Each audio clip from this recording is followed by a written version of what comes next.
do is a little more decorative. It's what we call a leaf hook. And we're going to form a forged leaf on the end of this, and then we're going to spread it out a little bit below that and punch a hole so that you can hang it on the wall and there'll be a little leaf.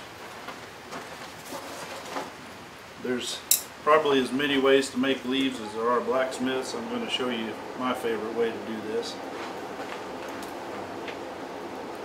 The ability to forge a little something decorative onto a piece dresses it up, and you know, if you're taking the time to make something handmade, then I think you should put the time into it to make it beautiful as well, because that's what really sets it apart from just a utilitarian thing made in a factory somewhere.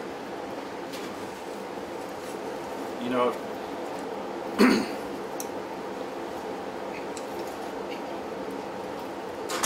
something made by a person that is just pushing buttons and turning out stuff and hating his job just doesn't feel as good in the hand as something that somebody put some of their imagination and spirit into. The first thing I'm going to do here in forming this leaf is I'm going to make a kind of a short point on it. Almost looks like a lead pencil that you've sharpened off. And the way to do that is on the horn of the anvil, slightly angle this up, and I'm using this side of the hammer. So again, it's a pinch point. The horn of the anvil is rounded like your thumb, and I'm pinching it between the hammer and anvil. So, and rolling it. Just remember we talked about rolling the clay between your hands to make it long and thin. We don't want this to be too long and thin, but we want to roll it so that it's nice and round all the way around. And I'm just pinching it right there.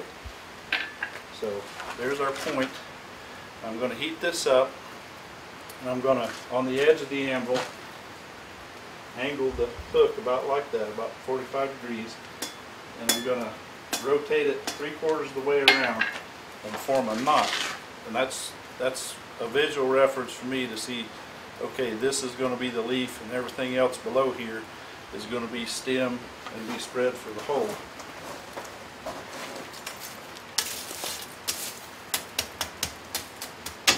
It's important to keep your fire maintained as you work as well. You want a nice bed of coke between the air supply and your piece of metal. The natural tendency when you're just learning is to stick your piece down into the fire, and that's not a good thing to do, because the closer you get to where that air is coming in, the hotter it is, and you'll just burn the end off of your piece. Always put it horizontal in the fire, buried under the top layer of coals, because you want the heat to surround it, but you don't want the air blast to get right on it.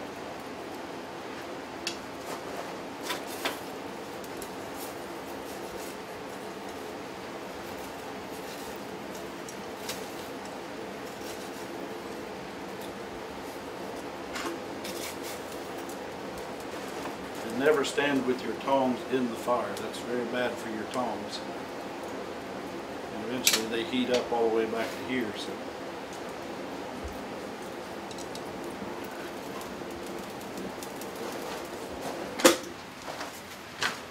I'm going to form my notch.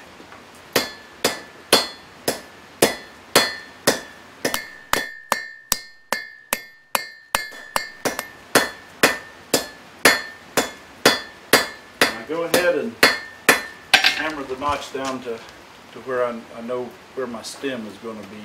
Well, I've still got a little heat working right there on the edge of the anvil. I'm going to go ahead and start drawing my stem out. And there again, I'm mostly using this side of the hammer.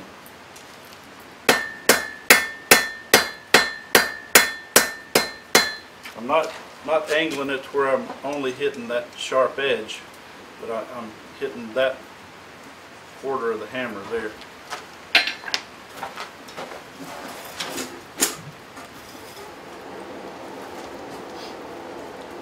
A lot of this that sounds like a lot of stuff that you have to remember. After you do it a few times, your body learns how to move. It kind of comes naturally to you. A lot of these things I'm describing to you will become instinctive to you once you get your hands on this.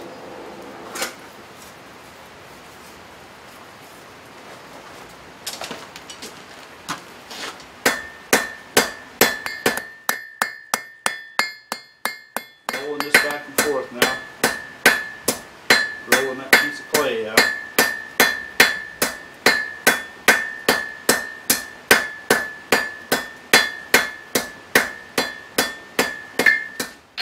To do it on the edge. You don't want to do it on a sharp edge of your anvil, but I've got various radiuses on the edge of this anvil because it's so old and seen so much use. But I prefer that because you get a little more radical pinch point. But there's my stem. I may go just a little skinnier with it before we spread out our piece to punch.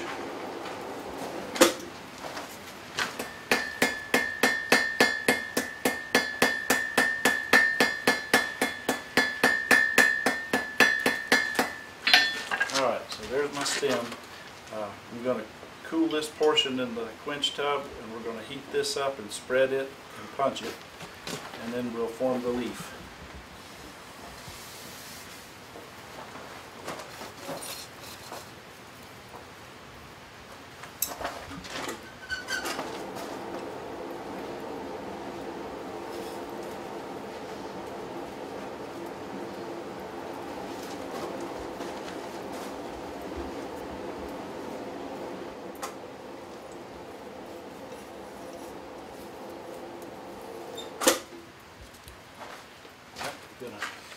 Right here below my stem, just like spreading the thumbnail hook, but I'm just leaving that portion above it. Still drawing the material out to both sides, make it wide enough. So there's our spread.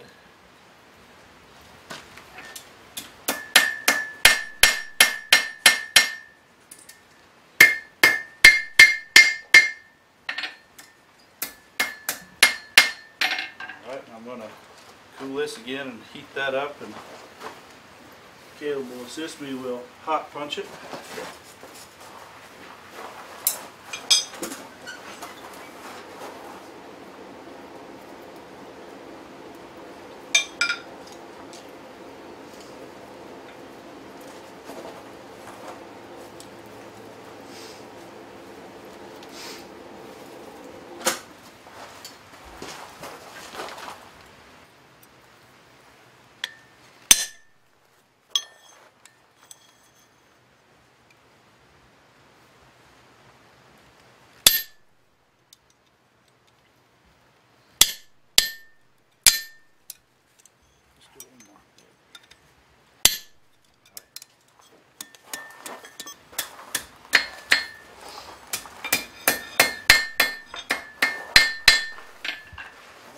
There's our hole.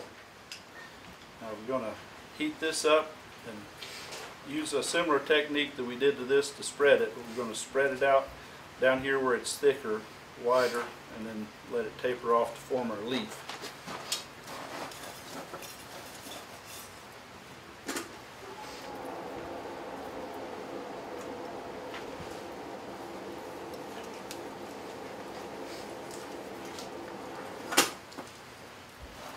Right.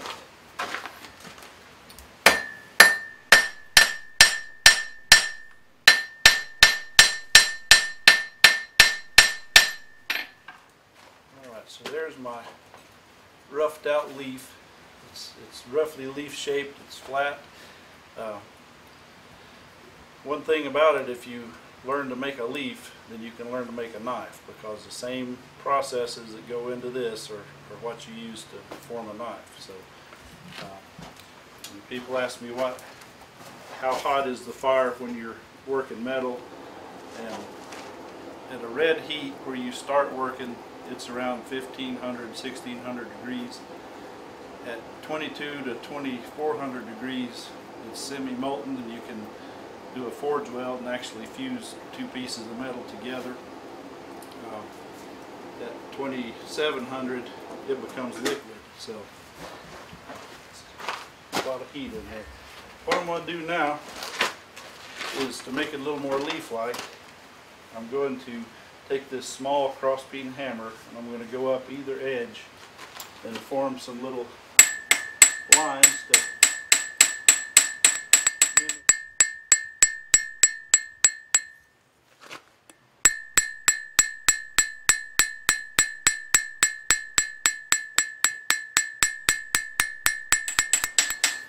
try to move your piece to where all the little veins are angled sort of upward.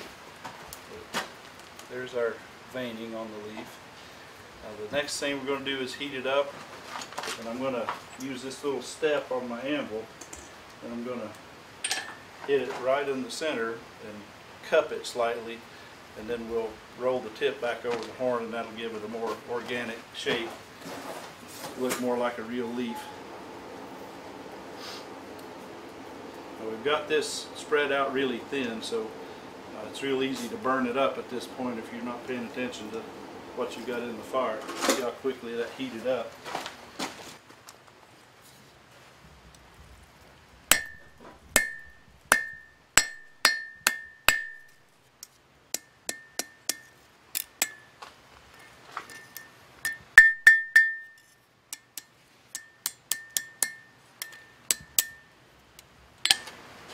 There's my leaf hook with a little, you can heat this up, it takes scrolling tongs. If you make your stem longer, you can bend it around, but that's just, it's fairly simple and quick to make, but it looks a little nicer on the wall than the drive hook does. And there's a lot of things you can do to dress this up. If you've got like a brass brush, like you clean your barbecue grill with, get it up to a red heat, a low red heat, and brush it with the brass brush, and it'll give it kind of a gilded finish. So you can heat it up and let it cool to a black heat, and rub a candle over it and let the wax absorb into it, dry, and then brush off the excess. That's kind of a rust preventative. Beeswax works even better. But there you are. I hope that helps get you hooked on blacksmithing.